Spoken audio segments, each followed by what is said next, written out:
नमस्कार, मैं हूं आपके साथ मयंक। आज 29 तारीख है, जुमे का मौका है और इस वक्त एक बड़ी खबर आ रही है ईरान से। अब से कुछ देर पहले ईरान में बुशहर में कई धमाकों की आवाज सुनाई दी गई है। मैं रिपीट कर रहा हूं, ये अब से कुछ देर पहले की, 1-2 घंटे पहले की ये खबर है।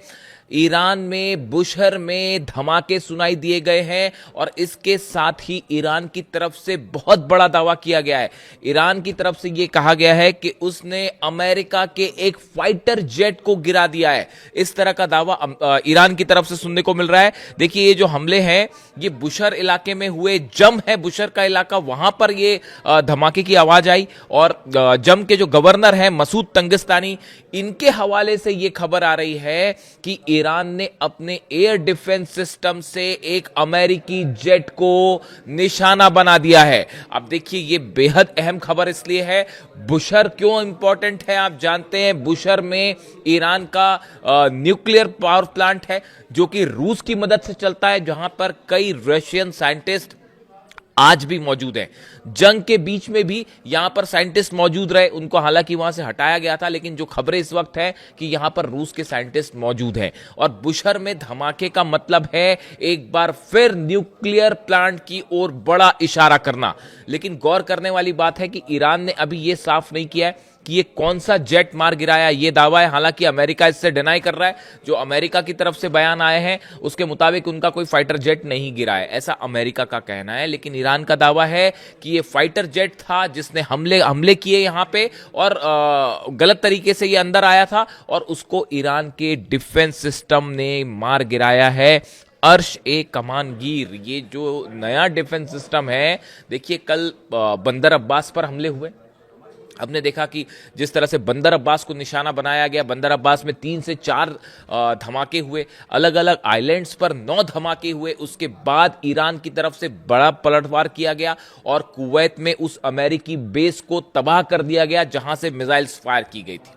ये कल की घटना थी। लेकिन उसके बाद देखिए रात को क्या होता है। रात के समय एक तो रात भर हॉर्मुज में फायरिंग होती रही, दोनों तरफ से लगातार फायरिंग हो रही है। जो जहाज वहां से निकल रहे हैं अमेरिका के, जो बिना परमिशन के जा रहे हैं या जिनके बारे में कोई जानकारी नहीं है, कई जहाज ऐसे हैं जो ट्रांसपॉन्डर बंद करके पार करने की कोशिश कर रहे हैं। ईरान की सेना ने सबको रोक दिया है और बिना ईरान की इजाजत के इस समय हॉर्मुज में परिंदा भी पर नहीं मार पा रहा। यह हकीकत है। जो खबरें हैं हॉर्मुज की, ईरान ने बहुत ही एग्रेसिव स्टैंड ले रखा है हॉर्मुज में, खास तौर पर बंदर अब्बास पर कल जो हमले हुए थे उसके बाद। लेकिन देखिए अब होता क्या है, सुबह सुबह, जुमे की सुबह, यानी अब से कुछ देर पहले ही बंदर अब्बास में एक ऐसी खबरें हैं ईरान से कि एक फाइटर जेट को डिटेक्ट किया गया जो कि ईरान के एयर स्पेस के अंदर घुसा था। इसी दौरान खबरें आती हैं कि बंदर अब्बास में धमाके हुए हैं और उसके बाद ईरान की तरफ से दावा होता है कि हमने एक अमेरिका के जेट को मार गिराया है। अब ये कौन सा जेट था, इसकी जानकारी अभी पूरी साफ नहीं आई है, लेकिन इस तरह का दावा है ईरान की तरफ से। देखिए, अगर आप देखें पिछले 5 से 6 दिन के अंदर अमेरिका लगातार ईरान को किसी ना किसी तरह से जंगी हमलों में उलझाए हुए है। ये पॉलिसी इजराइल भी अपनाता है, चाहे लिबनन हो चाहे गाजा हो। लगातार इजराइल की तरफ से कुछ ना कुछ हमले हो रहे होते हैं, बजाय इसके कि सीजफायर है नहीं है। उसी तरह से अमेरिका भी आप देखें, चाहे हॉर्मुज में जो पहले 4 दिन पहले जो हमले किए गए बिना किसी वजह के, जबकि बातचीत ये थी कि कतर में अब्बास अराक्ची साहब मौजूद है, खलीफाफ साहब मौजूद थे कतर में, उसके बीच में हमले किए गए। फिर उसके बाद कल बंदर अब्बास पर हमले किए गए और आज जो खबरें हैं कि बुशहर में धमाके हैं और चूंकि फाइटर जेट का इन्वॉल्वमेंट है इसलिए ये खबर बेहद अहम हो जाती है। अब देखिए, सवाल ये है कि 2 चीजें हैं। एक तो आपने खबरें लगातार सुनी होगी कि एक नए ड्राफ्ट की चर्चा है जिसमें 30 दिन के सीज फायर का भी जिक्र है और 60 दिन के भी सीज फायर का जिक्र है कि अमेरिका और ईरान क्या 60 दिन के लिए सीज फायर बढ़ाएंगे। देखिए, एक बात तो ये सच है कि ऐसा एक ड्राफ्ट तैयार किया गया है, इसमें अब 2 मत नहीं है। ईरान की न्यूज एजेंसी की तरफ से 2 दिन पहले इस ड्राफ्ट की कुछ कंडीशंस जो है वो सामने आई थी। अब ये बात साफ है कि ये ड्राफ्ट पर काम किया गया है और ईरान की तरफ से भी इस पर काम हुआ है, अमेरिका की तरफ से भी काम हुआ है। अब इसमें 30 या 60 दिन के सीज फायर का जिक्र है, जंग रोकने का जिक्र नहीं है।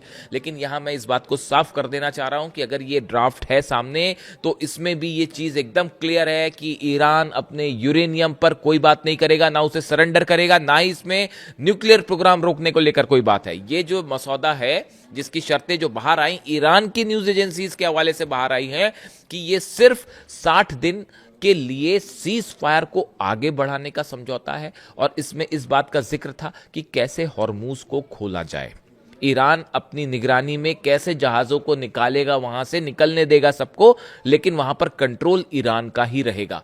इस तरह की बात थी इसमें यूरेनियम और न्यूक्लियर डील की कोई बात नहीं थी। जो बार बार कई बार सवाल होते हैं मुझसे कि क्या कोई डील हो रही है या क्या इस ड्राफ्ट में क्या है, इस ड्राफ्ट में यूरेनियम और न्यूक्लियर मुद्दे की कोई बात नहीं है। दूसरी चीज आप ये देखिए कि आखिर ट्रंप जो हैं वो इस समय दोहरी मुश्किल में क्यों फंसे हुए हैं। ट्रंप ने पूरी कोशिश की कि पहले जंग में ईरान को हराया जाए, हो उल्टा गया, अमेरिका के सारे बेस तबाह हो गए, अमेरिका के 40-42 प्लेन्स गिर चुके हैं और उसके बाद हालात ये है कि अब ये नई खबर आ गई है कि एक और जेट डाउन है। कभी क्लेम नहीं करेगा अमेरिका का कि जेट डाउन है। अब आप वेट करिए क्या होता है, ईरान की तरफ से ये क्लेम है, देखते हैं क्या होता है। ना आप ईरान को हरा पाए, हुआ उल्टा कि ईरान को हराने चले थे, खुद हार बैठे। बातचीत करने पे आप ईरान को झुका नहीं पाए और वो सवाल ही नहीं है। ईरान में जो नेता हैं, खासतौर पर जो हार्ड लाइनर्स हैं, वो बेहद गुस्से में हैं और वो किसी तरह का कोई समझौता नहीं करेंगे, चाहे फिर से पूरी जंग क्यों ना करनी पड़ जाए। तो आप बातचीत में ईरान को नहीं झुका पाए। अरब देशों ने कोशिश कर ली, कोई डील नहीं करवा पाए। तो अब रास्ता क्या बचता है? देखिए 11 तारीख से अमेरिका में फीफा वर्ल्ड कप शुरू होने जा रहा है, जिसके होस्ट इस बार है, फुटबॉल वर्ल्ड कप शुरू होने जा रहा है, जिसके होस्ट में अमेरिका है, मैक्सिको है, कनाडा है। ऐसे में डोनाल्ड ट्रंप ये नहीं चाहते कि फुटबॉल वर्ल्ड कप के दौरान किसी तरह का जंग हो, किसी तरह के हमले हों। इसलिए डोनाल्ड ट्रंप ये चाहते हैं कि फुटबॉल जितने समय तक वर्ल्ड कप चले उस दौरान ईरान के साथ किसी तरह की कोई जंग ना हो। इसलिए ये सीज फायर के प्रस्ताव पर जो मुझे लग रहा है डोनाल्ड ट्रंप तैयार होते दिख रहे हैं। साइन करना उनकी मजबूरी है और कुछ होगा नहीं, वो अल्टीमेटली इस बात के लिए तैयार होंगे। आप देखिए इस बात को, वरना फुटबॉल वर्ल्ड कप गया, अगर जंग होगी पूरा यूरोप जलेगा। अगर इस बार जंग होती है, आप ईरान पर हमला करेंगे तो आप इसका नतीजा देखेंगे। ईरान की तरफ से साफ कह दिया गया है, आप इस बार 7 से 8 हजार रेंज वाली मिसाइल देखेंगे ईरान की, इसमें कोई शक नहीं है। और यह बात अमेरिका भी जानता है, इसीलिए बार बार कह रहा है कि यूरोप तक रेंज है, यूरोप तक रेंज है। आप मार्को रूबियो का बयान उठा के देख लीजिए, पीट हेग्सेट का बयान उठा के देख लीजिए। अमेरिका के तमाम एक्सपर्ट्स इस बात को बता रहे हैं कि इस बार यूरोप तक हमले हो सकते हैं और ऐसी सूरत में फुटबॉल वर्ल्ड कप तो गया, फिर भूल जाइए आप उसको। और यह अमेरिका के लिए बड़ा झटका होगा कि अमेरिका में फुटबॉल वर्ल्ड कप होता है और वो अमेरिका की पॉलिसीज की वजह से ही गड़बड़ा जाए। तो ऐसी सूरत में डोनाल्ड ट्रंप इस बात को नहीं चाहते, इसीलिए यह कोशिश है कि किसी तरह फिलहाल हालात को टाल दिया जाए और एक सीज फायर कर लिया जाए। लेकिन इस बात को ईरान के तमाम एक्सपर्ट, सिक्योरिटी काउंसिल के सदस्यों की यह राय है कि अगर ये जंग में सीज फायर होता भी है तो जैसे ही ये फुटबॉल वर्ल्ड कप खत्म होगा, अपनी सुविधा के मुताबिक अमेरिका फिर से हमला करेगा और इस बात के लिए ईरान तैयार है। और जिस स्पीड से ईरान में मिसाइल्स का मैन्युफैक्चरिंग हो रही है, ड्रोन्स की मैन्युफैक्चरिंग हो रही है, उसने अमेरिका को कहीं पीछे छोड़ दिया है। अमेरिका के थार्ड खत्म है, अमेरिका की टॉमहॉक्स मिसाइल्स को बहुत ज्यादा कमी आ गई है। ऐसी सूरत में अभी तक चीन और रशिया की तरफ से कुछ हो जाए तो काउंटर ना कर पाए अमेरिका, ये हालात खड़े हो गए हैं। अगले 4 साल तक लगातार जब थर्ड सिस्टम्स बनाए जाएंगे, पेट्रियट बनाए जाएंगे, टॉमहॉक मिसाइल्स बनाई जाएगी, तब वो जो डेफिसिट है वो पूरा होगा। ये खबरें हैं सोर्सेस के मुताबिक।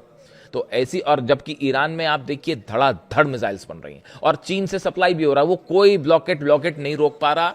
आप उठा के देख लीजिए, पता कर लीजिए, दुनिया के हर डिफेंस एक्सपर्ट इस बात को समझ रहे हैं। चीन की तरफ से बड़ी संख्या में, बड़ी मात्रा में मिसाइल्स बनाने का सामान जो है पोटेशियम परक्लोरेट तेजी से लगातार ईरान को सप्लाई किया जा रहा है, बंदर अब्बास पहुंच रहा है, ईरान के पोर्ट्स पर पहुंच रहा है। ये जो धमाके होते हैं, बीच बीच में खबरें आती हैं जो, वो उसी लोकेशंस को टारगेट करने की कोशिश की जाती है। और हालात ये है, देखिए कल जो मिसाइल फायर हुई, खुर्रम शहर फायर हुई, उस बात को लेकर कंफर्मेशन आ गया अब कि जो कुवैत पर मिसाइल फायर हुई वो खुर्रम शहर मिसाइल फायर हुई थी, और खुर्रम शहर को कोई नहीं रोक पाया। वो रोकने का मतलब ही नहीं था, लगे रहे अमेरिका के तमाम जो है जहाज खड़े रहे बीच में, रोक लेना था, रोक ले पाए आप, नहीं रोक पाए ना। अल्टीमेटली उसने कुवैत में उड़ा दिया बेस को, सीधा हिट किया मिसाइल ने। कुवैत का डिफेंस सिस्टम ड्रोन रोक पाया, ड्रोन रोकने वाली बात एक अलग होती है, पर खुर्रम शहर 4 को आप कैसे रोकोगे, वो गिरी जाके वहां से। तो ये बात सऊदी अच्छी तरह से समझ रहा है, ये बात यूएई अच्छी तरह से समझ रहा है। इसीलिए सऊदी जो है, एक तो देखिए जितने मुस्लिम देश हैं, डोनाल्ड ट्रंप की लाख कोशिशों के बावजूद कोई अब्राहम अकॉर्ड पर साइन करने को राजी नहीं है और इसराइल को मान्यता देने को राजी नहीं है ना सऊदी। देखिए इसकी सबसे बड़ी वजह यह है कि जितने अरब देश हैं ये इस बात को अच्छी तरह से समझ चुके हैं कि ईरान के गुस्से से अगर कोई बचा सकता तो ईरान ही बचा सकता है, वो अमेरिका नहीं बचा सकता, ये बात तो तय है। और इसीलिए जो कुवैत से जो हमले हुए उसके बाद नतीजा जो था, ये ट्रेलर दिया ईरान ने, और ईरान का देखिए स्टैंड बिल्कुल साफ है, जैसा हमला होगा वैसी जवाब दिया जाएगा। ये खामेनी साहब की पॉलिसी, अली खामेनी साहब की पॉलिसी है, जिसने चारों खाने चित्त कर दिया। देखिए अली खामेनी साहब का जिक्र मैं आज फ्राइडे है, शुक्रवार है, जुम्मे के दिन आपको पता ही है, मैं तो जंग की बात ही नहीं करता था और हमेशा जो है अली खामेनी साहब की जो टीचिंग्स है उनके ऊपर वीडियो बनाता था, लेकिन क्या किया जाए, शायद मंजूर नहीं है कुछ लोगों को शांति ना, तो इसीलिए फिर अब जंग की बात की जाएगी। तो अली खामेनी साहब जितनी ज़्यादा उन्होंने